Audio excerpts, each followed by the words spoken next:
hindi siya masakit tingnan. Pag mga criminal cases, hindi ako sumusuot ng red colors na anything. Damit man yan or ano, walang red. Kasi it attracts negativity. Totoo yun. No? At pag if you use neutral colors, okay lang siya kasi neutral.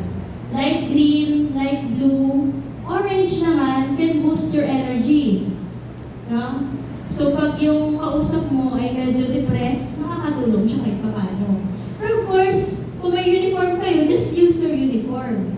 Pero if you're talking to another person, nakakatulong talaga na alam mo kung ano yung effect ng color sa paligid. At saka yung environment, oxygen. Di ba may plants din ba kayo sa green, mga plantita, kahit konting oxygen, no? And then the scent. Napaka-importante din na mabango. Bakit? Di ba unang-una pag nakaamoy kayo ng kape, ano naman yan? Paano pa kayo sa kape? Yung iba, yung effect sa kanila pwedeng nagugutom. Yung iba yung effect ay parang gusto ko magkape. Iba-iba yung effect sa tao. Kaya maganda, you can use yung mga neutral scent, yung mga ano lang siya, very mild, lavender, bamboo. Okay, ayan na. Physical pa lang yun. Okay, now, dito yung objectives natin ay learn the strategies in resolving conflicts, building communication. Kasi unang-una yung mediator or conciliators tayo ay what? We facilitate their communication. Nandito tayo to help them. Diba? Kung ano man yung pwede nilang pagkasunduan, ay tinutulungan lang natin sila to have that ideas. Apply the learned strategies and skills. Kaya sabi ko, dapat meron tayong application. Okay. Una is you have to set the environment. Malinis, mabango, maayos, di ba? Alam mo yung mga makalat na mga papel, nakaka-apekto yan sa decision making ng kausap ninyo. Kaya kami ako, ginagawa ko, tinatanggal ko lahat ng papel, nilalagay ko siya sa cabinet. Clear yung mesa ko, wala silang any distraction. Except for may plant kasi doon before na nilalagay yung co-mediator ko, okay lang. Kasi plant lang naman eh. And then, time allocation. May limitation yung pagkikipag-usap. Siyempre, meron ka pang mga kasunod na di ba? Schedule. So, maximize the time while nasa time pa na allotted for you. Ano yung iniiwasan ko dito pag nakikipag-usap? Iwasan mo yung paulit-ulit na kwento. Yes, di ba? Let's talk. At the same time, kailangan ko rin pag-usap tayo sa kanila, yung bang hindi naman sila nababastos. In a way na very calming and relaxed ka pa din magsabi na, narinig na po namin yung sinabi nila. So every time na sinasabi niya, i-acknowledge. Kasi pag hindi, paulit-ulit niya yun. I-explain niya. Kasi okay, nagsisimula na naman po tayo. Narinig na po natin pareho yan. Ganun. Okay? So next would be greetings. Diba? Yung nabanggit ko kanina, presence, willingness to engage. Yung body language natin can also help. Pag nakipag-usap ka na ganito, ano mafe-feel ng kausap mo? You're closing. Nagkakaroon na agad ng boundary. Kino-close mo na yung communication. Even minsan, di ba, unconsciously, mayroon tayong kilos na hindi natin alam. Na intimidating na pala sa iba. No? Katulad ng paggaganon. Akala, nagmamaldita ka, di ba? Minsan gaganyan. Nagpakakabot ka lang ng ulo mo. So, better minsan, iwas-iwasan yung mga ganong gesture. Kasi, alam mo, 55% of the communication process is the body language. Non-verbal cues, yung mga gesture natin, 55% yan. 35% lang dyan, yung how you say it, the tone of your voice. And 7% there is the words. Meron akong kaso sa barangay na umabot sa mediation because of the word aswang. Sinabihan daw kasi yung isang mga kasamahan nila doon, sinabihan ng aswang. No, yung babae. babae. So, nagkaso. Bakit? Kasi, na-intimidate na din eh. Sobrang malala na yung effect sa kanya nang sinabihan siyang aswang. Pero alam niyo, joke lang talaga yun. Joke lang ng mga kasamahan niya na tawagin siyang aswang. Kasi in the middle of mga 3 a.m. daw, nakita siya ng mga kasamahan niya na nasa tangke ng tubig. 3 a.m. Oo. Tapos, hindi ko masyadong kita kung may buhok, may ulo siya or something. Basta nung lumitaw, kita nila, tao pala. So sinabi, ito naman, para ka namang aswang. At the middle of the night or 3 a.m., nandun ka sa tangke. Yun pala may inaayos sa tangke ng tubig. May leak. Sabi ka, 3 a.m. So, naging usap-usapan na doon, naging marites na lahat at tinawag na siyang aswang. Kaya the moment na nandun na yung mga grupo niya, hinampas niya. Ayun, natawag niya sa mga aswang. Talagang nagkaroon na ng, ano na siya, slight physical injury. Yung kaso sa kanya. So, ano yung naging cause nun? Pinagtatawanan kasi siya. No, even with the word aswang, di ba? Sabi ko, paano ba sinabi yung aswang? Pa-joke ba? Oo, ma'am, joke. Pero hindi naman ibig sabihin nun, dahil nag-joke lang sila, itatanggapin ko na. Kaya lang nagtatawanan sila eh. Pero tumpukan pa nila ako. Tapos ganun. Their reaction, yung faces nila, yung body language nila, alam ko pa kung paano nila pinag-uusapan, may action pa daw. Diba? Yun yung mas malaking major impact sa kanya. Nakahiya. At nadamay pa yung asawa niya. Naging accessory to the crime pa yung husband niya.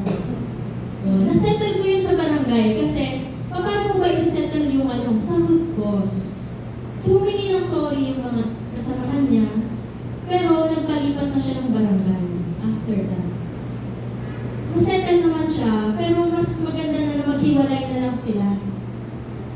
Diba? So, okay. X, the ground rules. Napaka-importante na mayroon kayong ground rules. Yung ground rules, anong naman yan? Ito, papakita ko muna sa inyo. Oh, wait lang. Ba't nawala? Okay, so, may ground rules ako dito. Ayan. Tama. Yung ground rules natin, kailangan meron siyang respect. We have to respect, no? Pwede nyo siyang baguhin, no? Paano nyo ibibigay yung rules na yun? Explain nyo na dito, nandito tayo para isettle yung case ninyo. Tulungan ko kayo na masettle yung problema ninyo. But you have to respect each other. And then what? You have to understand each other's end. You have differences. May differences of beliefs, kaya nga tinatanong muna natin kung pwede ba yung prayer. May differences of beliefs, traditions. Pag Muslim yan, tsaka Catholic, hindi mo pwedeng mag-pray muna tayo. Walang ganun, di ba? So, limits, pag yung binigyan mo ng 5 minutes yung the other one, you'll always say, okay, 5 minutes ka din, 5 minutes ka din. So, kailangan clear yan bago magsimula. And then, sasabihin nyo lagi na you will be given a chance. Ang gagawin ko dito, magsasalita mo na si complainant. Pagkatapos ni complainant, ikaw naman may chance ka rin magsalita. While the other one is talking, makikinig muna yung isa. I always use my hand kaysa magwalwal ako. Anong ginagawa ko? Pag hindi sumusunod sa rule, at hindi na ako magsasalita. Ibig sabihin nun, you have to stop. Or else, gano'n. Stop. Pag hindi pa talaga, wala nang salita yun, pero alam nila yung ibig sabihin. Tapos sabay tingin ako doon sa mga kasamahan namin, may sheriff kasi na nasa labas eh. So pag tumingin ko na kailangan nang i-out yung isa, pupunta na lang papasok yun sa loob, paalisin mo na yung isang party. Kasi lalo pa pag alam nyo na may yung pwede silang magbubugan, makikita mo yun sa mga gesture nila eh. Merong isang case noon na talagang nanginginig na yung kanyang kamay. May hawak siyang payong. Anytime, pwede niyang pagpas yun. Kasi nanginginig na, nagtitimpi lang siya. So with that, pag napapansin niyo na yan, kailangan umiikot yung mata niyo sa nangyayari sa paligid eh. Pag napapansin niyo na at kailangan na talaga ng security or anything, you have to stop for a while at kausapin mo muna yung pwedeng in charge of the security. Yun. Empathy, ibig sabihin, kung ano yung pwede yung you have to wear your partner, the other party's shoes, di ba? Para magkaintindihan tayo. Alamin din natin yung sitwasyon. No? Hindi naman ito porket nangutang at walang pambayad that would be a part of mediation. Kailangan natin malaman para at least maintindihan ng other party pero hindi ikaw yung mag-initiate nun. The other party will be the one to initiate. Na okay, sige, pwede naman pala na ito lang muna ibibigay mo and then the other one, ganito ulit, ganito. Installment process. And the solution. Wait, meron akong mga nilagdag na nilagpasan ko pero okay na yan. So, eto pa, no? Ito yung buong ground rules nyo. So, pwede yung Tagalogin yan. No? Respect confidentiality, ensure honesty. Dapat ay katotohanan lamang. Listen, okay, lagay nyo din yung listen. Patience, because you have to wait for your turn. Then, exhibit mutual respect. Choose respectful language. No bad words. Okay, nandito kayo para tayo para tulungan ko kayo magkasundo. At kung maaari, ay pigilan natin yung mga sarili natin magpagsalita ng masama sa kapwa. Okay, ganon. And then, the thoughtfulness and empathy, which is I already discussed. Yun. So, ano yung mga stages of mediation? Although dito, napansin niyo mayroon ako ditong colors, di ba? Dahil nabanggit ko siya kanina. Balikan ko lang ng konti. Clean environment, candies, warm, 1 minute of silence. Yung kanina, habang hindi mo pa sila pinakausap, para makapagpahinga muna, no? Para mahismas-masan kahit pa paano, galing pa sa labas. Kung hindi sapat yung 1 minute, at least mga 2 to 3, no? Gutom pala, hindi mo alam, no? Attendance form, ground rules. Okay. Ground rules, and then ito yung color psychology. Ibig sabihin ng blue, yan. Trust, confidence, calm. Calming yung color na yan. Pag red, gagamitin mo lang to pag talagang kinakailangan, no? Calming din yung green. Ito, it can boost energy and happiness, yung dalawang color na to. Yung may study tayo na sa ibang bansa daw, is US or Canada, sa mga prison nila, ginagamit nilang color is like pink or fuchsia. Kasi daw, nakakapagbigay din ito daw ng calmness sa mga lalaki. At the same time, nagiging pusong babae sila for the meantime. No? Kaya hindi magagawa yung mga harsh sa loob. Yes. So, nakakapagbigay ng love. No? Emotional. Okay, so yun yung mga colors. Okay? Next. Yan. Yung mediation, mayroon tayong stages.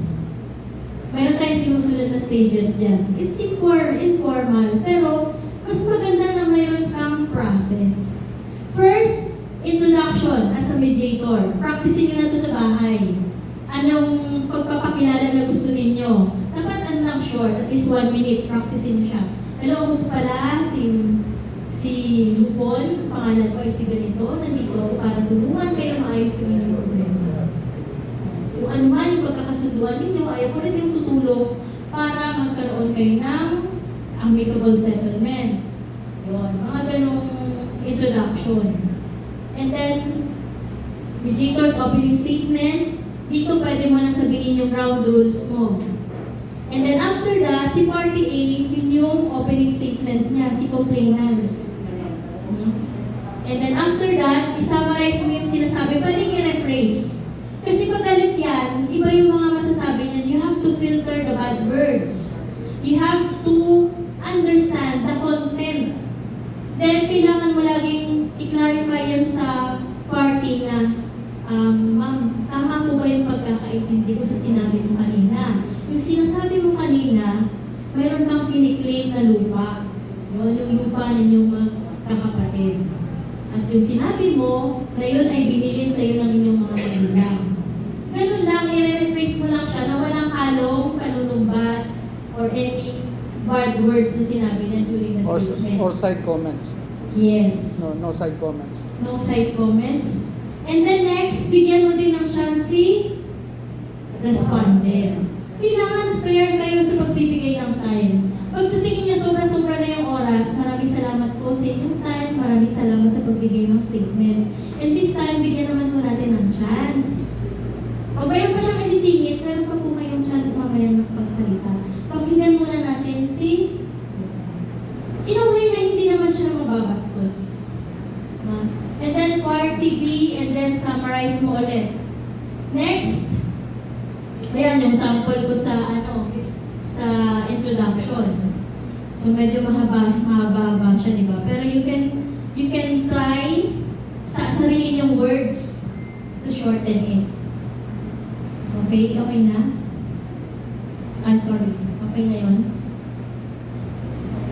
Mura oras pa. 5 minutes? Hindi wala na. Sige. Okay na? Yun. Yung video, hindi ko muna pa-play na medyo mahaba. So next ay problem solving stage. Ito yung agenda natin. Ano yung topic? Ano yung pinag-aawayan ninyo? No? Then you have to explore ano ba talaga yung issue. Kasi sa bandang ko yung ni Doc base kanina, hindi naman lahat ng nilalagay nila sa complaint nila ayun talaga yung totoo. Mayroon niyang interest, mayroong hidden interest yan. Kaya meron tayong tinatawag na interest-based mediation. Technique na ginagamit ng mga mediators, yun. Why? Paano natin gagamitin yung interest-based na yan? Kasi yun most effective. Paano? By asking why? Bakit napaka-importante sa'yo nito? Ano pa yan sa ganito? Bakit gusto mo makuha ang lupa? O, yun sabihin niya, kasi simula ng bata pa kami, okay, nung bata pa kayo, anong mga napapansin mo? Ay, hindi ka ba yung nalagaan ng magulang? Ano ba yung... Kasi di ba meron siya mga hugot? And then later on, saka mo malalaman na sa lahat ng magkakapatid ko, ako lang hindi pinaaral. Kaya hanggang ngayon, ganito lang ako. And then later on, malalaman mo na yung kakulangan niya pala ay finances. Finance pala. Financial support pala yung kailangan niya. Pag marinig mo yun, yun yung kailangan mong itaas, i-highlight mo yung sinasabi niya. Sa kanya mga kapatid, let's say mga kapatid may kakayanan naman. O yun pala narinig natin kanina sa sinabi ng kapatid nyo na noon, dahil hindi siya pinag-aral, ito yung pinahinatnan niya at kailangan niya ng financial support. Tama po ba yung aking pagkakaintindi? Lagi yung ganunin para maklarify. Kasi pwede kayo balikan later on na sinabi na, ay hindi ko naman sinabi yun eh. Sinabi ni mediator yun. Kaya you have to clarify. No? And then pag sinabi niya yun, maiintindihan ng magkakapatid, bigyan niyo sila ng pagkakataon na magkaroon ng individual mediation. Yung individual or private caucus yung tinatawag natin doon. Mayroon silang individual time. Bibigyan mo ng tagpa 5 minutes. Kausapin mo yung other party and the other party with equal time. Hindi pwedeng lumampas yun sa pinag-usapan ninyo minuto or kung ilan na yung binigay ninyo. Okay? So, yun yung tinatawag nating private session caucus. And then next, pag pwede na ulit sila mag-usap, tatanungin mo muna yung party kung okay ba na pwede ko bang i-open itong sinabi mo sa akin kanina about sa pinag-usapan natin or hindi. Pag sinabi niya, hindi nyo na po i-open yung sinabi ko kanina tungkol sa ganitong bagay. You have to respect that privacy. Or yung tawag doon ay confidentiality. No? Kung mayroon siyang sinabi na hindi dapat sabihin, kailangan nyo pangalagaan yun. Pero sa oras ng mediation, kailangan nyo din sila tulungan na mag-come up into the settlement with that kind of knowledge na meron ka. Paano? Ika-guide mo lang yung magkakapatid. Di ba kanina nabanggit ko sa inyo yung pangangailangan ng kapatid ninyo, which is pinarify ko sa kanya at sabi siya ng buong. So doon tayo magsisimula para natin naayusin. And then yun, magka-come up sila into a realization na pwede ba natulungan na lang namin siya na makapagtaguyod o makapagbuo ng kanyang sariling negosyo para magkaroon siya ng sarili niya. kaysa hinahabol niya yung lupa na hindi naman siya, wala naman siya sa business center. Mga ganong klaseng idea. Then, you come up with the agreement. Sa agreement, dapat pinagkasunduan ito ng dalawang panig, ng both parties. At dapat, habang sinusundan mo ito, kailangan manggagaling sa kanila yung statement. After ng statement, pabasa sa kanila pareho kung naintindihan nila yung ibig sabihin ng pinagkasunduan. Okay? So, may time pa, wala na. Okay. Pero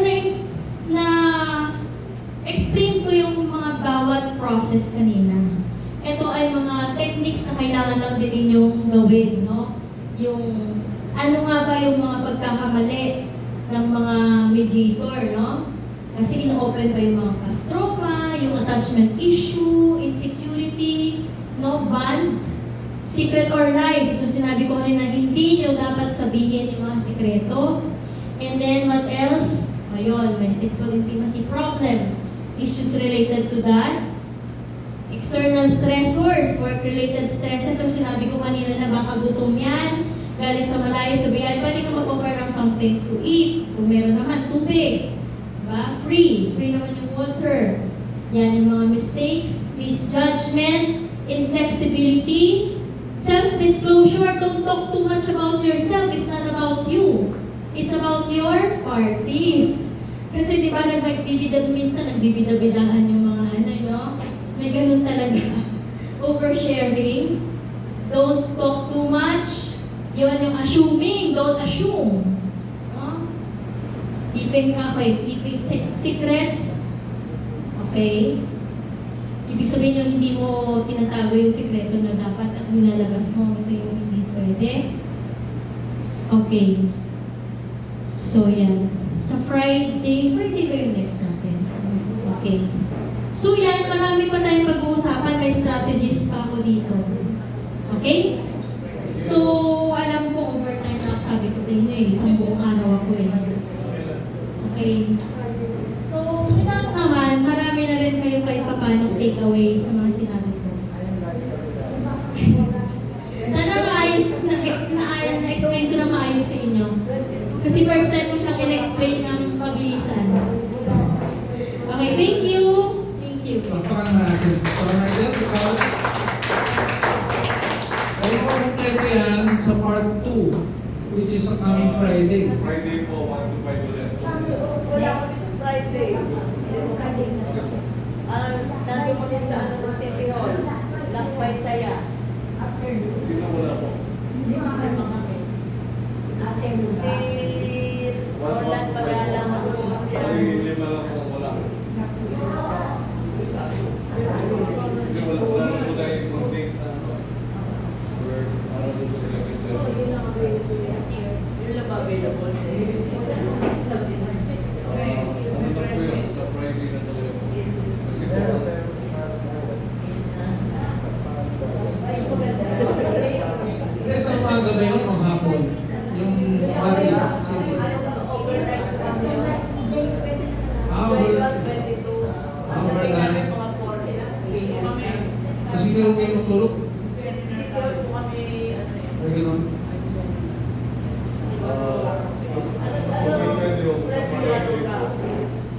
yung mga present po, share na lang sa inyo yung mga materials.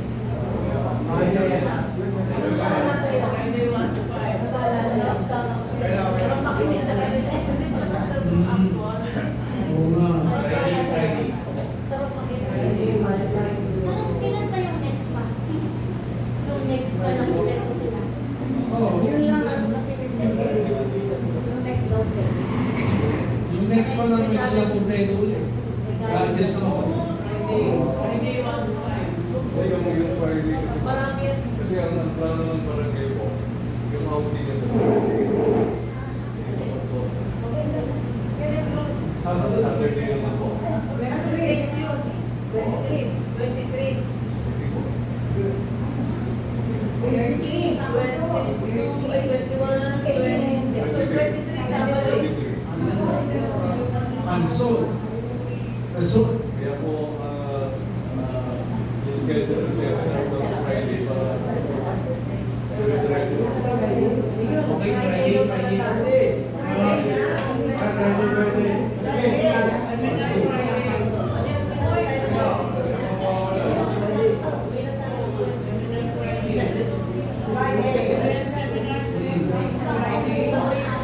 So, bitin talaga itong bitin.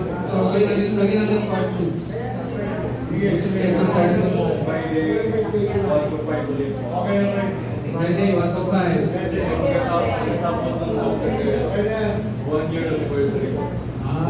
Nung administration sa Friday, Ayun pala eh. Sabi pa ako, Friday.